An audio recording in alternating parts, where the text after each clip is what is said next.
जय श्रीराम जय हनुमान आपण मानंकु एमकेडी न्यूज को स्वागत जनाऊँगी। आज हूँ 3 जुलाई गुरुवार। आज किसी न्यूज अपडेट विषय जानिबा मो सहित जोड़ी हुई रही चैनल को सब्सक्राइब करी बेल आइकन को क्लिक करंतु। आसंतु आज किसी न्यूज अपडेट विषय जानिबा। उत्तराखंड सड़क दुर्घटना रे 3 जन कन्नौर तीर्थयात्री मृत्यु 18 जन आहत।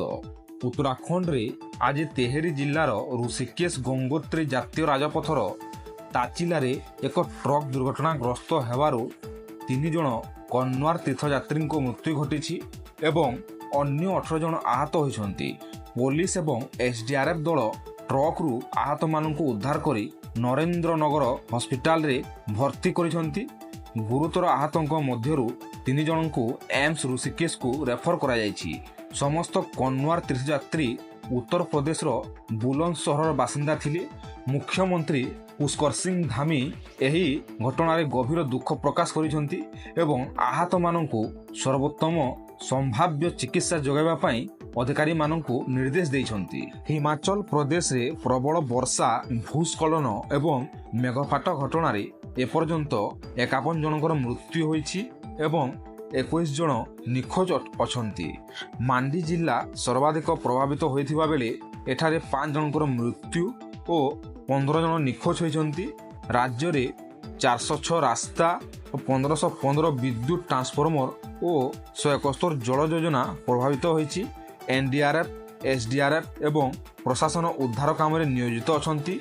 अधिक वर्षा पाई पाणीपाग केन्द्र सतर्कता जारी करिछि। वरिष्ठ बीजेपी नेता और प्रतिरक्षा मंत्री श्री राजनाथ सिंह पाटना रे बीजेपी राज्य कार्यकारिणी बैठक रे केंद्र सरकारक लोकाभिमुखी नीति विषय जनसचेतनता प्रसार करने को आह्वान करिसेंति। से आरजेडी और कांग्रेस उपरे मिथ्या प्रचार और जंगलराज अभियोग आनी लालू प्रसाद को कर्पूरी ठाकुर और आम्बेडकर को असम्मान करिबारे दोषारोप करिसेंति। से कहिसेंति बीजेपी सम्मान और आत्मसम्मान सहित जीवन देवारे विश्वास करे। से भारतर प्रतिरक्षा क्षेत्र उन्नति उल्लेख करी ऑपरेशन सिंदूर अभियान और रप्तानी वृद्धि को श्री मोदी नेतृत्व अंतर्गत असाधारण काम बोली कहिसेंति। राष्ट्रपति उत्तर प्रदेश गोरखपुर रे गुरु गोरखनाथ आयुष विश्वविद्यालय उद्घाटन करिसेंति। एही विश्वविद्यालय स्वास्थ्य पर्यटन पाई एक नूतन गंतव्य स्थल भाव में विश्व को आकर्षित करिवो। एही विश्वविद्यालय आयुष प्रणालीर वैज्ञानिक ग्रहणीयता वृद्धि करिबारे एक निर्णायक भूमिका ग्रहण करिवो। एहा 268 कोटी टंका व्यय निर्मित होइछि। आर्थिक वर्ष 2024-25 रे प्रवासी भारतीयों द्वारा पठा जाइथिबा टंका रेकर्ड 135.46 बिलियन डॉलर छुईछि। गत आर्थिक वर्ष रे प्रवासी भारतीय माने रेकर्ड 135.46 बिलियन डॉलर पठाइछन्ति। यह पूर्व वर्ष तुलना रे 14% वृद्धि पाइछि। भारतीय रिजर्व बैंक अनुଯାयी भारत विश्व स्तर रे एही टंका पठाणर शीर्ष ग्रहणकारी भाव में रही। अमेरिका यूके एवं सिंगापुर मिलित भाव में मोट टंका पठाणर 45% योगदान देइछन्ति। 6 वर्षीय तेगबीर सिंह विश्व रेकर्ड स्थापन करिसन्ति।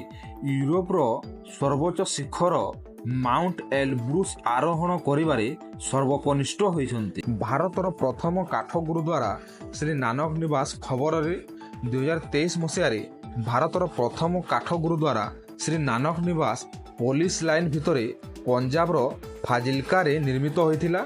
संपूर्ण भाव में आमदानी होइथिबा फिनिश देवधर काठर निर्मित एही मंदिर एक अनन्य स्थापत्य चमत्कार एवं आध्यात्मिक पवित्र स्थान भाव में ठिया होइछि।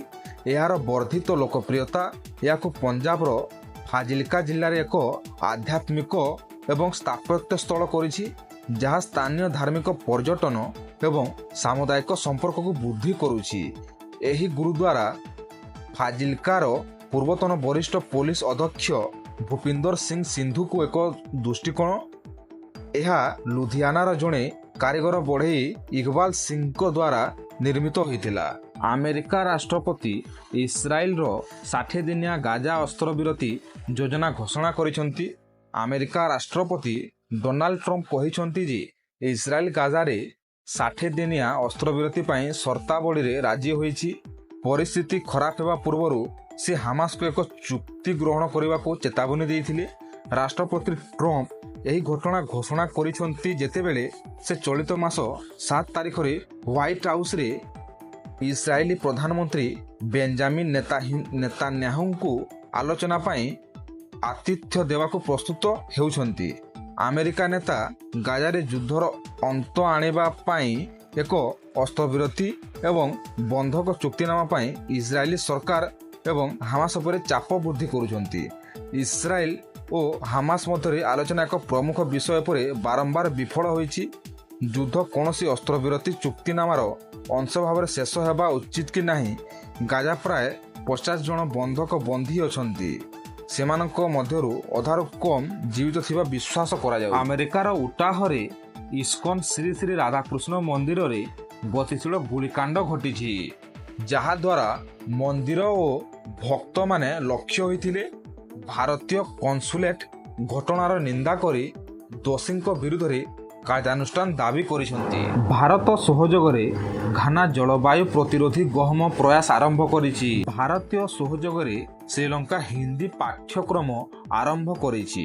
ଶ୍ରୀଲଙ୍କାର କୋଲମ୍ବୋ ଅଞ୍ଚଳରେ ଭାରତୀୟ ଉଚ୍ଚାୟୋଗ ଓ ସ୍ୱାମୀ ବିବେକାନନ୍ଦ ସାଂସ୍କୃତିକ କେନ୍ଦ୍ର SBCC ସହଯୋଗରେ ଜେନେରାଲ ସାର୍ଜନ କୋଟେଲାୱାଲା ପ୍ରତିରକ୍ଷା ବିଶ୍ୱବିଦ୍ୟାଳୟରେ ହିନ୍ଦୀ ଭାଷା ପାଠ୍ୟକ୍ରମ ଆରମ୍ଭ ହୋଇଛି। ଏହି କାର୍ଯ୍ୟକ୍ରମ ସାମରିକ ଓ ସାଧାରଣ ଛାତ୍ରମାନଙ୍କ ପାଇଁ ଉପଲବ୍ଧ ହେବ ଏବଂ ମୌଳିକ ଭାଷା ଦକ୍ଷତା, ସାଂସ୍କୃତିକ ପ୍ରସଙ୍ଗ ଓ ବ୍ୟବହାରିକ ଶିକ୍ଷା ଉପରେ ଗୁରୁତ୍ୱ ଦିଆଯିବ। ଫରେକ୍ସ ବଜାରରେ ଆଜି ଟଙ୍କା ଆମେରିକୀୟ ଡଲାର ତୁଳନାରେ 17 ପଇସା ହ୍ରାସ ପାଇ 85 ଟଙ୍କା 70 ପଇସାରେ ବନ୍ଦ ହୋଇଛି। ଡଲାର ସୂଚକାଙ୍କ, ଯାହା ଅନ୍ୟ 6ଟି ପ୍ରମୁଖ ମୁଦ୍ରା ତୁଳନାରେ ଆମେରିକୀୟ ଡଲାରର ଶକ୍ତିକୁ ସୂଚିତ କରେ, ଦିନ ମଧ୍ୟରେ 96 ଟଙ୍କା 94 ପଇସାରେ କାରବାର ହୋଇଥିଲା। ଭାରତ 2025 ଆସ୍ତାନା ବିଶ୍ୱ ବକ୍ସିଂ କପ୍ରେ ମୀନାକ୍ଷୀ ଓ ପୂଜାରାଣୀ ଦ୍ୱାରା ସେମିଫାଇନାଲ ପହଞ୍ଚି 2ଟି କାଂସ୍ୟ ପଦକ ନିଶ୍ଚିତ କରିଛନ୍ତି। ଅନାମିକା କ୍ୱାର୍ଟର ଫାଇନାଲକୁ ପହଞ୍ଚିଛନ୍ତି। ଯଦୁମଣି ସିଂ ସଙ୍କଟପୂର୍ଣ୍ଣ ମ୍ୟାଚରେ ପରାଜିତ। ଇନ୍ଦ୍ରାବତୀରେ ଡଙ୍ଗା ବୁଡ଼ିଲା, 15 ଜଣଙ୍କୁ ସୁରକ୍ଷିତ ଉଦ୍ଧାର। କୋରାପୁଟ ଜିଲ୍ଲାର ଦଶମନ୍ତପୁର ବ୍ଲକ ଅନ୍ତର୍ଗତ ମୁଣ୍ଡିଗୁଡ଼ା ଅଞ୍ଚଳରେ ଏକ ଗମ୍ଭୀର ଘଟଣା ଘଟିଛି। ଲଗାତାର ବର୍ଷାର ପ୍ରଭାବରେ ଇନ୍ଦ୍ରାବତୀ ନଦୀରେ ଏକ ଡଙ୍ଗା ବୁଡ଼ିଯିବା ଘଟଣା ଘଟିଥିଲା, ଯେଉଁଠାରେ ଥିବା 15 ଯାତ୍ରୀଙ୍କୁ ସମୟମୂଳକ ଉଦ୍ଧାର କରାଯାଇଛି।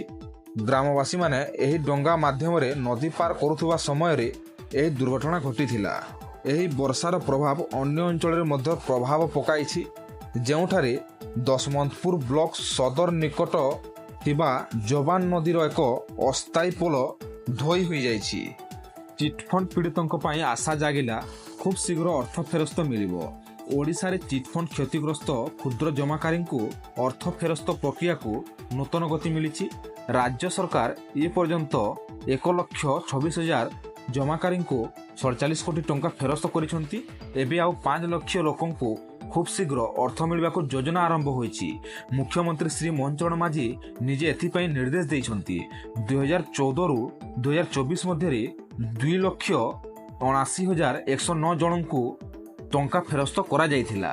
ଘାନାରେ ପ୍ରଥମ ଦ୍ୱିପାକ୍ଷିକ ଗସ୍ତରେ ପିଏମ୍ ମୋଦି 21 ତୋପର ସଲାମି ସହ ବିଶେଷ ସ୍ୱାଗତ। ପ୍ରଧାନମନ୍ତ୍ରୀ ଶ୍ରୀ ନରେନ୍ଦ୍ର ମୋଦି ଘାନାର 2 ଦିନିଆ ସରକାରୀ ଗସ୍ତରେ ଆକ୍ରା ବିମାନ ବନ୍ଦରରେ ପହଞ୍ଚିଲେ। ଘାନାର ରାଷ୍ଟ୍ରପତି ଜୋନ୍ ମାହାମା ତାଙ୍କୁ ଗାର୍ଡ ଅଫ୍ ଅନର ସହ ବିଶେଷ 21 ତୋପର ସଲାମି ଦେଇ ସ୍ୱାଗତ କଲେ। ଏହା ମୋଦିଙ୍କ ପ୍ରଥମ ଘାନା ଗସ୍ତ ଥିବାବେଳେ ସେ ଜୁଲାଇ 2ରୁ 9 ମଧ୍ୟରେ 5ଟି ଦେଶ ଗସ୍ତ କରିବେ। ଚାଷୀମାନେ ପାଇବେ ବୃଦ୍ଧାବସ୍ଥାରେ ପେନ୍ସନ, ପ୍ରତି ମାସ 3,000 ଟଙ୍କା। କେନ୍ଦ୍ର ସରକାରଙ୍କ ପ୍ରଧାନମନ୍ତ୍ରୀ କିଷାନ ମାନଧନ ଯୋଜନା ଅନୁଯାୟୀ 60 ବର୍ଷ ବୟସ ପରେ ଯେଉଁ ଚାଷୀମାନେ ଯୋଗ ଦେଉଛନ୍ତି ସେମାନଙ୍କୁ ପ୍ରତି ମାସ 3,000 ଟଙ୍କା ପେନ୍ସନ ମିଳିବ। 18ରୁ 40 ବର୍ଷ ବୟସର ଚାଷୀମାନେ ଏଥିପାଇଁ ପ୍ରତି ମାସ 55ରୁ 200 ଟଙ୍କା ଅଂଶଦାନ ଦେବାକୁ ପଡ଼ିବ। ଯେଉଁ ଚାଷୀଙ୍କର 2 ହେକ୍ଟର କିମ୍ବା ତାହାଠାରୁ କମ୍ ଜମି ଅଛି ଏବଂ ଆୟକର ଦେଉନାହାନ୍ତି, ସେମାନେ ଏହି ଯୋଜନାର ଲାଭ ଉଠାଇ ପାରିବେ। ମିଥେନ୍ ସ୍ୟାଟେଲାଇଟ୍ ଗାୟବ ହୋଇଯାଇଛି। ଅନ୍ତରୀକ୍ଷରେ ହଜିଲା 750 କୋଟି ଟଙ୍କାର ମୂଲ୍ୟବାନ ମିଶନ।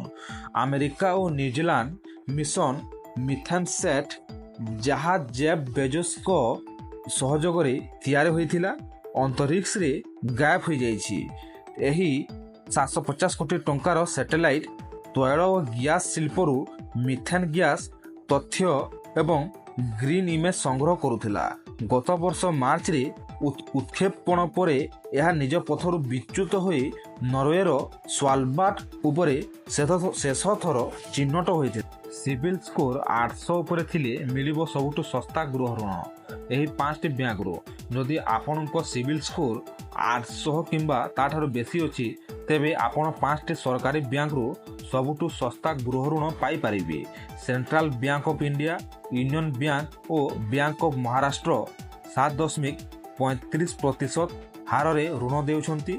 କାନାରା ବ୍ୟାଙ୍କ 7.40% ଓ SBI 7.50% ହାରରେ ଗୃହ ଋଣ ଦେଉଛନ୍ତି। ଶ୍ରୀମନ୍ଦିରରେ ଅରୁଣ ସ୍ତମ୍ଭ ସ୍ପର୍ଶ ଉପରେ ନିଷେଧ, ପିତ୍ତଳ ବ୍ୟାରିକେଡ୍ ଲଗାଇଲା ପ୍ରଶାସନ।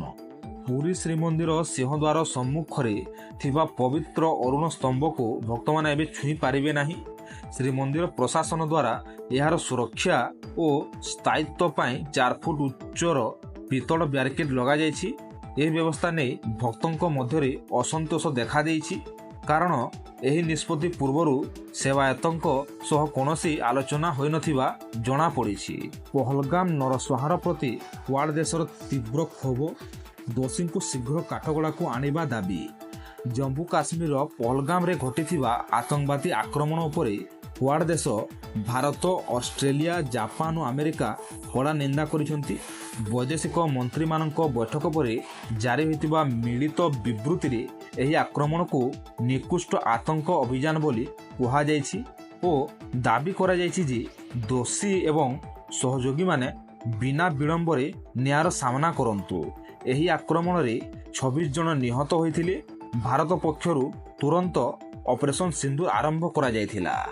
3 ରଥର ଦକ୍ଷିଣ ମୋଡ଼ ପାଇଁ ସମସ୍ତ ପ୍ରସ୍ତୁତି ଶେଷ। ଭକ୍ତଙ୍କ ପାଇଁ ଶୃଙ୍ଖଳିତ ଦର୍ଶନ ବ୍ୟବସ୍ଥା। ଆଜି ମହାପ୍ରଭୁଙ୍କ ଆଜ୍ଞାମାଳ ବିଜେ ପରେ ରଥମାନଙ୍କୁ ଦକ୍ଷିଣମୁଖ କରାଯିବ। ପୁରୀ ଜିଲ୍ଲାପାଳ ଚଞ୍ଚଳ ରାଣା କହିଛନ୍ତି ଯେ ଭକ୍ତମାନଙ୍କ ପାଇଁ ଗୁଣ୍ଡିଚା ମନ୍ଦିରରେ ଶୃଙ୍ଖଳିତ ଦର୍ଶନ ବ୍ୟବସ୍ଥା କରାଯାଇଛି। ଦିବ୍ୟାଙ୍ଗ ଓ ବାଳାଶ୍ରମ ଛାତ୍ରଛାତ୍ରୀମାନେ ମଧ୍ୟ ସ୍ୱତନ୍ତ୍ର ଭାବରେ ଦର୍ଶନ କରିପାରିବେ। ସନ୍ଧ୍ୟା ଦର୍ଶନ, ବାହୁଡ଼ା ଯାତ୍ରା ଓ ସୁନାବେଶ ପାଇଁ ମଧ୍ୟ ପ୍ରଶାସନ ପକ୍ଷରୁ ପ୍ରସ୍ତୁତି ଜାରି ଅଛି। ଯାତ୍ରା ସମୟରେ ସାଇବର ଠକ ଅତି ସକ୍ରିୟ। ଫେକ୍ ୱେବସାଇଟ୍ ଦ୍ୱାରା ଠକେଇ ଚେଷ୍ଟା। ଦିନକୁ ଦିନ ସାଇବର ଠକ ସୋସିଆଲ ମିଡ଼ିଆ ମାଧ୍ୟମରେ ଅପରାଧ କରୁଛନ୍ତି। ବଡ଼ ଉତ୍ସବ, ବିଶେଷ କରି ରଥଯାତ୍ରାକୁ ନେଇ ଏମାନେ ପୁରୀ ଅଞ୍ଚଳକୁ ଟାର୍ଗେଟ୍ କରିଛନ୍ତି। ପର୍ଯ୍ୟଟକମାନେ ହୋଟେଲ ବୁକିଂ ପାଇଁ ଗୁଗୁଲରେ ଖୋଜୁଥିବା ବେଳେ ଫେକ୍ ୱେବସାଇଟ୍ ଶିକାର ହେଉଛନ୍ତି। ଚଳିତ ବର୍ଷ 34ଟି ଫେକ୍ ୱେବସାଇଟ୍ ଚିହ୍ନଟ ହୋଇଛି, ଯାହାରୁ 24ଟି ବ୍ଲକ୍ କରାଯାଇଛି। ସାଧାରଣ ଲୋକଙ୍କୁ ସଚେତନ କରିବା ପାଇଁ ଓଡ଼ିଶା ସାଇବର ୟୁନିଟ୍ ଅଭିଯାନ ଚଳାଉଛି ବୋଲି cyber IGP CID CB Safin Ahmad କହିଛନ୍ତି। କୋରାପୁଟ ଜୟପୁର ରେଳପଥରେ ଭୂସ୍ଖଳନ, 3ଟି ଟ୍ରେନ୍ ବାତିଲ, 12ଟି ଟ୍ରେନ୍ର ଗନ୍ତବ୍ୟ ବଦଳ। ମାଲିଗୁଡ଼ା ଜର୍ଟି ଷ୍ଟେସନ ମଧ୍ୟରେ ଭୂସ୍ଖଳନ ଘଟିବା ପରେ ୱାଲଟିୟର ଡିଭିଜନ ପକ୍ଷରୁ 3ଟି ଟ୍ରେନ୍ ବାତିଲ କରାଯାଇଛି। ଏଥିରେ ଜଗଦଲପୁର ଭୁବନେଶ୍ୱର ହୀରାଖଣ୍ଡ ଏକ୍ସପ୍ରେସ୍, କିରାଣ୍ଡୁଲ ବିଶାଖାପାଟଣା ଓ ଭୁବନେଶ୍ୱର ଜଗଦଲପୁର ହୀରାଖଣ୍ଡ ଏକ୍ସପ୍ରେସ୍ ଅନ୍ତର୍ଭୁକ୍ତ। ଏହାସହ ବୃହତ୍ ପରିମାଣରେ 12ଟି ଟ୍ରେନ୍ର ଗନ୍ତବ୍ୟସ୍ଥଳ ପରିବର୍ତ୍ତନ କରାଯାଇଛି। ଯାତ୍ରୀମାନେ ନିଜ ଯାତ୍ରା ଆଗକୁ ଯାଞ୍ଚ କରି ଯିବା ପାଇଁ କୁହାଯାଇଛି। ପୁରୀରେ ରଥଯାତ୍ରା ସମୟରେ ଦଳାଚକଟା ଘଟଣାରେ ଓଡ଼ିଶା ମାନବାଧିକାର କମିଶନ OHRC ସ୍ୱତଃସ୍ଫୂର୍ତ୍ତ ଭାବରେ ସୁମୋଟୋ କଗ୍ନିଜେନ୍ସ ନେଇ ଅଗଷ୍ଟ 12 ସୁଦ୍ଧା ରିପୋର୍ଟ ମାଗିଛି। ଶ୍ରୀ ଗୁଣ୍ଡିଚା ମନ୍ଦିର ନିକଟରେ ଘଟିଥିବା ଏହି ଘଟଣାରେ 3 ଜଣଙ୍କର ମୃତ୍ୟୁ ଏବଂ 50ରୁ ଅଧିକ ଆହତ ହୋଇଛନ୍ତି। କୋଭିଡ୍ ଟିକା ଏବଂ ହଠାତ୍ ମୃତ୍ୟୁ ମଧ୍ୟରେ କୌଣସି ସମ୍ପର୍କ ନାହିଁ, ICMR ଏମ୍ସ ଅଧ୍ୟୟନରୁ ନିଶ୍ଚିତ କରିଛି। ଓଡ଼ିଶାରେ 7 ତାରିଖ ପର୍ଯ୍ୟନ୍ତ ପ୍ରବଳ ବର୍ଷାର ସମ୍ଭାବନା। ଅନେକ ଜିଲ୍ଲାକୁ ୟେଲୋ ୱାର୍ଣ୍ଣିଂ।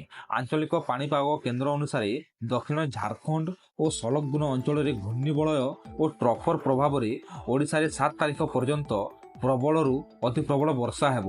ଏଥିରେ କୋରାପୁଟ 89.8 ମିଲିମିଟର ସହ ଅତ୍ୟଧିକ ବର୍ଷା ହୋଇଥିଲେ ବୌଦ୍ଧ, ବଲାଙ୍ଗୀର, ସୋନପୁର ଓ ନୟାଗଡ଼ ଭଳି ଅନ୍ୟ ଅଞ୍ଚଳ ମଧ୍ୟ ଏହାର ପ୍ରଭାବ ଦେଖୁଛନ୍ତି।